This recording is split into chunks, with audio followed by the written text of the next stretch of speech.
But I guess to Amy's point, they were in the black technically through the first 8 months of 2021. They had about $1 million surplus, which was actually down from the previous year where they had what was it? So they saw a great $6.7 million surplus in 2020 as well.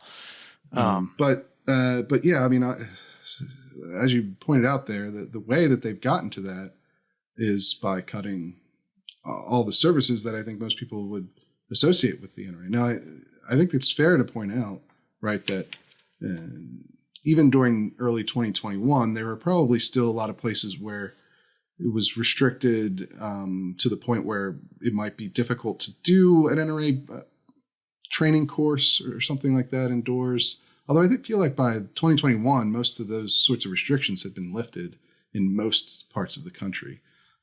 So that's where it gets kind of harder to understand how the pandemic would make their 2021 numbers worse than their 2020 numbers. I don't know. Maybe you have some more insight there. I don't know. No, I think these are things certainly to consider that pandemic conditions have affected a lot of nonprofits. Those in general who have been affected the most are the ones who did in-person activities or relied on in-person activities for revenues. Which the NRA, to be fair, that they do rely on like the annual meeting to bring in a lot of revenue. Yeah. Not most of their revenue, or not, but they've had to cancel that 2 years in a row. So I don't want to discount the effect that that's had. That's legit. There's certainly legitimate points in what the NRA is saying there. Yeah, things that would be working against kind of a scaling up of the organization. I think it does, though, point back to a bigger question, and maybe people are more aware of this now because of the financial troubles that the organization has had.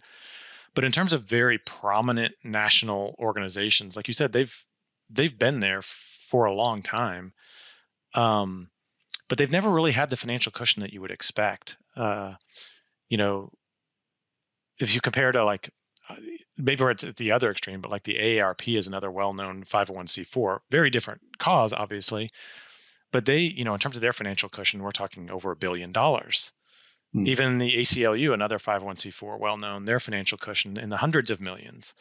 NRA, we're talking tens of millions. And so their financial cushion is pretty small relative to their kind of public-facing view. And like I said, a lot of people probably know that at this point, but what do you mean by financial cushion? I guess there I'm thinking, from my standpoint, it's the net assets. It's how much assets they have that they don't owe to others in the form of liabilities.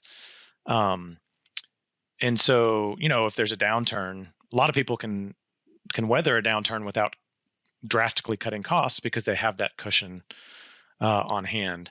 And the NRA has had, relative to these other organizations, a pretty small financial cushion. So they don't have the luxury of just saying we're gonna rely on the extra reserves we're sitting on. Instead of cutting back on our programs, or instead of cutting back on employees, we're gonna rely on our reserves, because they didn't have a whole lot of reserves. And the weird thing is, during this time, they've actually increased their reserves.